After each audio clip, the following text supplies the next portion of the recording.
Proses pembuatan batu bata. Untuk menghasilkan batu bata merah yang berkualitas baik, maka perlu adanya pemilihan tanah yang baik pula.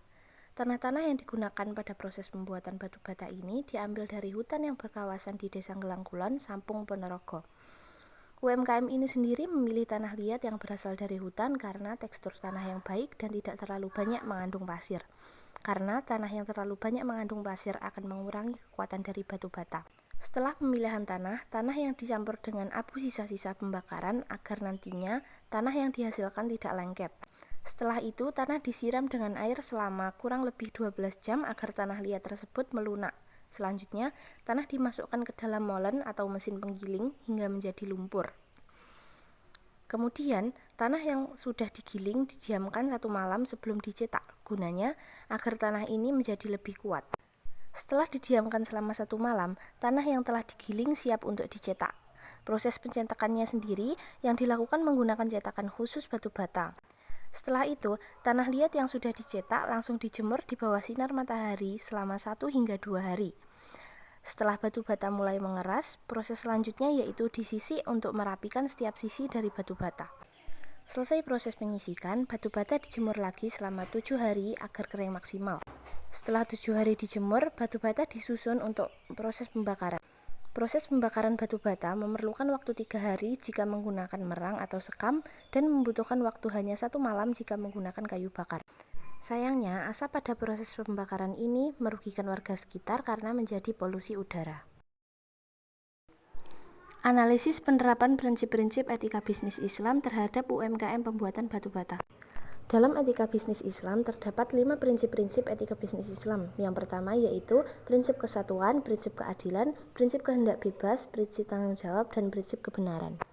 Yang pertama yaitu penerapan prinsip kesatuan.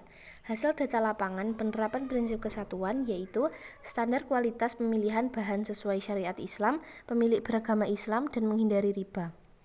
Menurut pengamatan dan observasi yang dilakukan pada UMKM pembuatan batu bata, mereka belum sepenuhnya menerapkan prinsip kesatuan atau ketauhidan ini, karena pada saat waktu sholat, proses pengerjaan batu bata tetap berlangsung. Yang kedua yaitu penerapan prinsip keadilan. Hasil data lapangan penerapan prinsip keadilan yaitu adil dalam menetapkan harga terhadap konsumen. Menurut penelitian dan pengamatan yang dilakukan pada UMKM batu bata ini telah menerapkan prinsip keadilan dengan konsumen sesuai yang diajarkan dengan agama Islam, yaitu harus berlaku adil dalam memberikan harga kepada konsumen dengan tidak membeda-bedakan konsumen yang membeli banyak ataupun yang membeli sedikit. Karena dalam penetapan harga mereka memiliki penetapan harga tersendiri di mana telah menetapkan harga sama untuk seluruh pelanggan. Yang ketiga, penerapan prinsip kehendak bebas. Hasil data lapangan penerapan prinsip kehendak bebas yang pertama yaitu melakukan persaingan bebas dengan sehat dan menjaga silaturahmi dengan pelaku bisnis lainnya.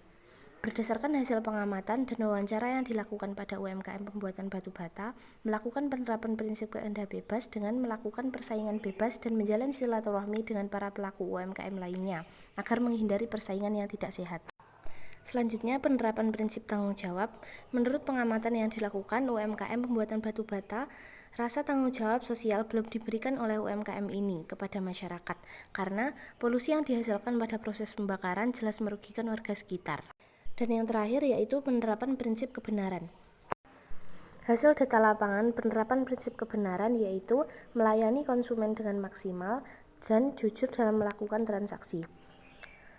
UMKM ini telah menerapkan prinsip kebenaran dengan melayani konsumen seperti halnya raja, yakni dengan sabar dan telaten menghadapi konsumen, serta jujur dalam setiap transaksi, tidak berlaku zalim kepada konsumen.